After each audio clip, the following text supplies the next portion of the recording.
اب میری بھائی یاد رکھنا، لوہے کا ویسے ہی بڑا وس ہوتا ہے، اس کی بڑی درد ہوتی ہے۔ لوہا حضرت علی رضی اللہ تعالیٰ عنہ کی ٹانگ میں ہے میرے بھائی، حضرت علی ٹانگ میں درد کو محسوس کر رہے ہیں۔ حضرت علی نے جراح کو بلایا، ڈاکٹر کو بلایا، ایک سرجن کو بلا کر کے کہا بھائی اس کا آپریشن کر دو۔ اس نے جیسے ہی ٹانگ کو ہاتھ لگایا، تکلیف کی شدت تھی، حضرت علی کہنے لگے نانا میں نے آپریشن نہیں کروانا کیونکہ تکلیف بڑی ہو رہی ہے، میں اس کو ہاتھ نہیں لگانے دوں گا۔ اتنے میں آذان ہو گئی، نماز کا وقت آ گیا۔ حضرت علی رضی اللہ تعالیٰ نماز کے لیے کھڑے ہو گئے۔ جو ہی نماز کے اندر کھڑے ہوتے ہیں اے میرے بھائی، حضرات صحابہ کرام کہنے لگے حضرت علی نماز بڑے اچھے طریقے سے پڑھتے ہیں، خشوع و خضوع سے پڑھتے ہیں، اللہ سے ایسی لو اور لگن رکھتے ہیں، ان کو پتہ نہیں ہوتا ان کے پاس ہو کیا رہا ہے۔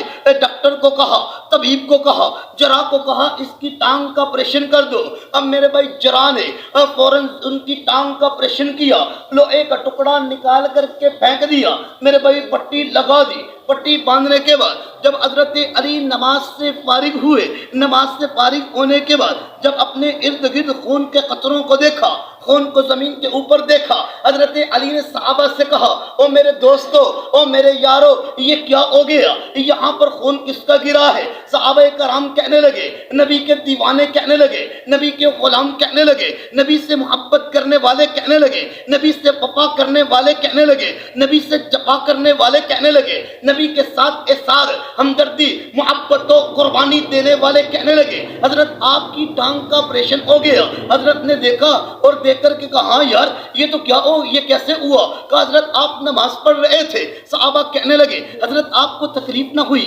حضرت آپ کو تکلیف نہ ہوئی۔ حضرت علی رضی اللہ تعالیٰ کہنے لگے مجھے تکلیف کی بات کرتے ہو، میں نے تو اللہ کے ساتھ اپنی لو کو لگایا تھا، اللہ کے ساتھ میں نے ملاقات کو لگایا تھا، میں تو اللہ سے گفتگو کر رہا تھا، مجھے تو پتہ ہی نہ چلا۔ میرے بھائی یہ نماز کی اہمیت ہے، یہ نماز کی چاشنی ہے، یہ نماز کا سرور ہے، یہ نماز کی لذت ہے کہ صحابہ کرام اس طرح نماز پڑھتے تھے۔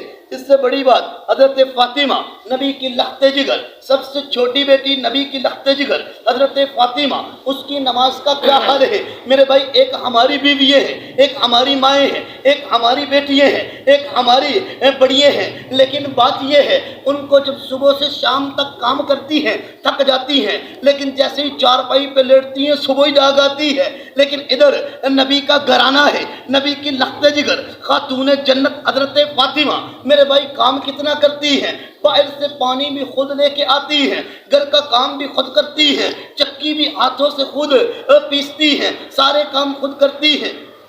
ایک مرتبہ حضرت علی کہنے لگے عبادت کا حال دیکھیے، نماز پڑھنے کی لذت دیکھیے۔ ایک مرتبہ حضرت علی کہنے لگے فاطمہ بڑا کام کرتی ہو، باہر سے مشک بھر بھر کے پانی لاتی ہو، اتنا وزنی کام کرتی ہو کہ اس کے ساتھ جسم پر نشان پڑ گئے ہیں، آپ کے ہاتھ چکی چلا چلا کر کے ہاتھ کے اوپر چھالے پڑ گئے، ہاتھ زخمی ہو گیا۔ کیوں نہ فاطمہ آج میں اللہ کے نبی کے پاس تھا، بڑے غلام آئے ہیں، ایک غلام تم بھی لے آؤ نا تاکہ وہ گھر کے کام کاج کر دیا کرے۔ حضرت فاطمہ کہتی ہیں اچھا میں چلتی ہوں۔ حضرت فاطمہ رضی اللہ تعالیٰ اپنے بابا کے دروازے پہ پہنچتی ہیں، حضور نبی پاک صلی اللہ علیہ وسلم کے گھر میں پہنچتی ہیں، کیا دیکھتی ہیں؟ صحابہ ستاروں کی طرح چاند کو لے کے بیٹھے ہیں، صحابہ ستاروں کی طرح نبی کو گھیر کے بیٹھے ہیں، جس طرح چاند چمکتا ہے ستارے خوبصورت ہو جاتے ہیں۔ میں نے ایک لفظ بول دیا کہ ستارے خوبصورت ہو جاتے ہیں، یہ خوبصورت کس کی وجہ سے؟